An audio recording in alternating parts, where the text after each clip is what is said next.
আমাকে আমার কণ্ঠরোধ করা হচ্ছে। এটা করছেন তথাকথিত অনৈতিকভাবে পাওয়া বিরোধীরা। এরা ইনস্ট্রাক্টেড এন্ড কন্ট্রোলড বাই সরকার পক্ষ। তারা প্রকৃত বিরোধী চাইছেন না, তারা সাজানো পুতুল চাইছেন কিছু। আমাকে বলতে দিচ্ছে না, হ্যাংলার মতো নিজে বলবে। আর ওরা কি বলবে, ওরা কি বিরোধিতা করবে? ওদেরকে বসিয়েছেই তো বিজেপিকে যাতে বেশি আক্রমণ না করা হয়, দিনের পর দিন আমার কণ্ঠরোধ করা হবে, আমাকে বলতে দেওয়া হবে না। পুলিশ বাজেট, আজকে আমি কত কদিন ধরে যে সন্ত্রাস চলছে সেটা আমি বলবো না? বক্তাকে বলতে দেবে না, এমএলএ কে বলতে দেবে না, আর প্রতিবাদ করতে গেলে চ্যান্ডলা করে বার করে দেবে। এরকম কোন নজির আছে? বিধানসভায় এই প্রথম এই ঘটনা ঘটছে যে একজনকে টার্গেট করে নিয়ে তাকে বলতে দেওয়া হবে না, এভাবে আমাকে আমার কণ্ঠরোধ করা হচ্ছে। এবং আমার বক্তব্য হচ্ছে এটা করছেন এই তথাকথিত বিটিম বিরোধী, তথাকথিত অনৈতিকভাবে পাওয়া বিরোধীরা। বাট এরা ইনস্ট্রাক্টেড এন্ড কন্ট্রোলড বাই সরকার পক্ষ। তারা প্রকৃত বিরোধী চাইছেন না,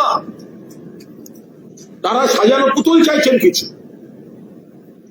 এরপর আমি নীতিগতভাবে একটা প্রতিবাদ করি, কারণ আখরুজ্জামান তিনি অপোজিশন তথাকথিত বিতর্কিত চিফ হুইপ, বাট তার হাতে ক্ষমতা দিয়ে রেখেছে স্পিকার। আমাকে বলতে দিচ্ছে না, হ্যাংলার মতো নিজে বলবে। আর ওরা কি বলবে, ওরা কি বিরোধিতা করবে? ওদের তো বসিয়েছে বিজেপি, ওদেরকে বসিয়েছেই তো বিজেপিকে যাতে বেশি আক্রমণ না করা হয়। উনি যখন বলছিলেন আমি গিয়ে বললাম আপনি আমায় বলতে দেননি কেন, আপনি কেন আমার নাম কেটেছেন? তো তখন বাকিরা এলো, স্পিকার সাহেব বলছেন আপনি জায়গায় গিয়ে বসুন। মানে এটা কি?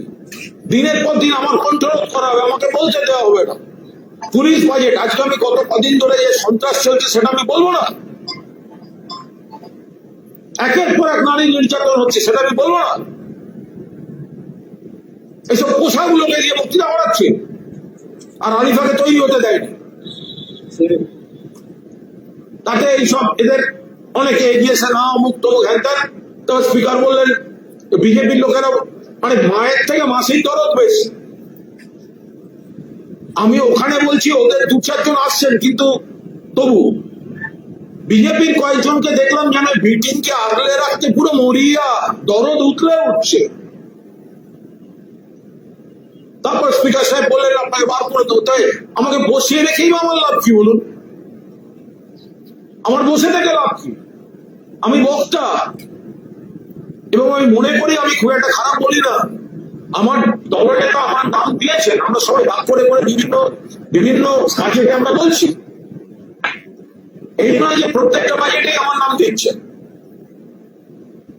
একটা বাজেটে আমার নাম দিয়েছেন, কেটে দেবে। গুন্ডা দমন বিল কেটে দেবে, সেন্সিটিভ ইস্যু বলতে দেবে না, পোষা লোকগুলোকে দিয়ে বলাচ্ছে। তারপরে স্পিকার বলেন বার করে দিতে। তারপর তো মার্শাল এবং তার বাহিনী মিলে আমাকে ধাক্কা দিতে ঘিরে চ্যান্ডোলা করে বার করল। এটা গণতন্ত্র? বক্তাকে বলতে দেবে না, এমএলএ কে বলতে দেবে না, তারা তাদের কাছ থেকে আমরা গণতন্ত্র শিখবো। আর প্রতিবাদ করতে গেলে চ্যান্ডোলা করে বার করে দেবে, গায়ে হাত দিচ্ছে। এসব করে আমাদের কণ্ঠরোধ করা যাবে না।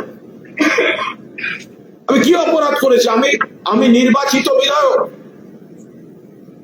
কিন্তু আমায় বলতে দেওয়া হবে না। কেন আখরুজ্জামান বলতে দেবে না? আমিও ফিসানি শুনে কি করব? আমাকে অমুক বারণ করেছে, আমার সঙ্গে তোমার ঝামেলা নেই, সব এখনই শুনে আমি কি করব? আমাদের তরফ থেকে কে বলবে সেটা তো আমাদের নেতা শোভনদেব চট্টোপাধ্যায় নাম দিচ্ছেন, ওরা কাটার কে? বলছে বাকি নাম নয়, একটা নামে ইনস্ট্রাকশন আছে, একদম ওপর থেকে ইনস্ট্রাকশন আছে, একে বলতে দেওয়া যাবে না। ভাবুন, ওপরটা কে? ওপরটা কে? চাটন নাকি চাটনের রাজনৈতিক বাবা? এই ওপরটা কে? ফলে আমরা এর বার করে দিয়েছে, সাসপেন্ড করেছে শুনেছি। আর আমাদের আমি কিন্তু এই ব্যাপারটা নিয়ে স্পিকারের কাছে গিয়েছিলাম। কেন? Speaker is the custodian of the house, সব মেম্বারের উনি কাস্টোডিয়ান। আমি বললাম স্যার আপনারই তো এটা আমাদেরকে আমাদের অধিকারটা প্রতিষ্ঠা করার ব্যাপারে আপনি তো মানে অগ্রণী ভূমিকা নেবেন। যে আমি যে নামটা দেবো সে তো বাইরে যেতে পারে না, যেতে পারে না। সুতরাং আপনি আমাকে একটা আলাদা ব্লক দিয়েছেন, আমরা ওদের সঙ্গে বসে নেই, আলাদা ব্লক আমাদের, আমাদের আলাদা অস্তিত্ব।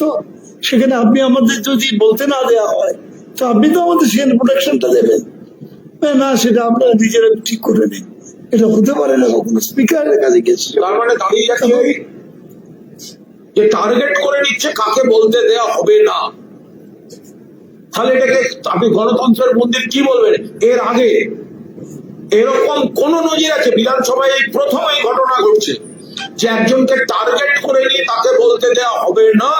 সরকার পক্ষ এবং তাদের পোষা দামি দালাল তথাকথিত বিরোধীরা হাত মিলিয়ে একজনকে বলতে দেওয়া হবে না, এবং সে প্রতিবাদ করলে তাকে মার্শাল দিয়ে হাউস থেকে বার করে দেওয়া হবে। এর তীব্র নিন্দা করছি। আর আরেকটা বিষয় বলে রাখি, মাননীয় মুখ্যমন্ত্রী পুলিশ বাজেট নিয়ে বক্তৃতা শেষ করেছেন। এটা উনি পুলিশ বাজেট নিয়ে বলেননি, ওনার বক্তৃতা শুনে মনে হলো একটা তৃণমূল বাজেট নিয়ে বলেছেন। শয়নে স্বপনে জাগরণে তৃণমূল তৃণমূল তৃণমূল তৃণমূল তৃণমূল, মনে হলো কোনো পথসভায় বক্তৃতা করছেন। এটা মুখ্যমন্ত্রীর ভাষণ নয়, এটা রাজনৈতিক প্রতিহিংসায় ভরা একটি রাজনৈতিক দলের নেতার ভাষণ। মমতা বন্দ্যোপাধ্যায় মাননীয় প্রাক্তন মুখ্যমন্ত্রী, তাকে আক্রমণ করা,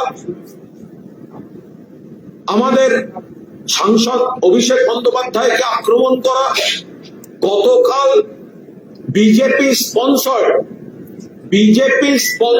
যে সমাবেশ হয়েছিল মেয়রে, সেটা প্লাস্টিকের চেয়ার সরকারের, আর মমতা বন্দ্যোপাধ্যায়ের নেতৃত্বে যে বিরাট সমাবেশ, সেইটা গা চলে যাচ্ছে, সেটা বেরিয়ে আসছে। কিন্তু উনি তো মুখ্যমন্ত্রীর চেয়ারে পুলিশ বাজেট বলবেন।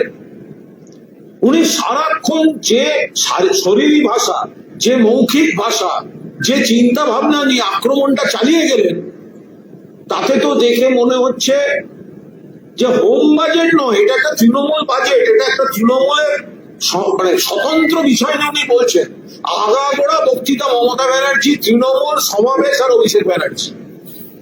অভিষেক ব্যানার্জি এই হাউসের সদস্য নন, অভিষেক ব্যানার্জি এই হাউসের সদস্য নন, অথচ তাকে আক্রমণ করে বা তাকে লক্ষ্য করে যেভাবে মুখ্যমন্ত্রী ভাষণ দিয়েছেন, তো স্পিকারের তো উচিত একদিন জবাবে ভাষণ দিতে অভিষেক বন্দ্যোপাধ্যায়কে বিধানসভায় আমন্ত্রণ জানানো। এটা কোন রীতি? যে ব্যক্তি বিধানসভার মেম্বার নন, এটা কিন্তু পার্লামেন্টে একই জিনিস, সেই ব্যক্তি যিনি সদস্য নন তাকে কেন্দ্র করে বলা যায় না। কিন্তু একটা জিনিস বোঝা গেল যে বিজেপি কোনোভাবে নির্বাচন কমিশন দিয়ে ক্ষমতায় হয়তো এসছে, কিন্তু ঘুম থেকে উঠে থেকে রাতের স্বপ্ন থেকে দুঃস্বপ্ন সবটাই এখনো মমতা বন্দ্যোপাধ্যায় আর তৃণমূল কংগ্রেস কেন্দ্রিক। নইলে এতবার পুলিশ বাজেটে মমতা বন্দ্যোপাধ্যায়ের, অভিষেক বন্দ্যোপাধ্যায়কে পথসভার ভাষায় কেউ রাজনৈতিক আক্রমণ করে।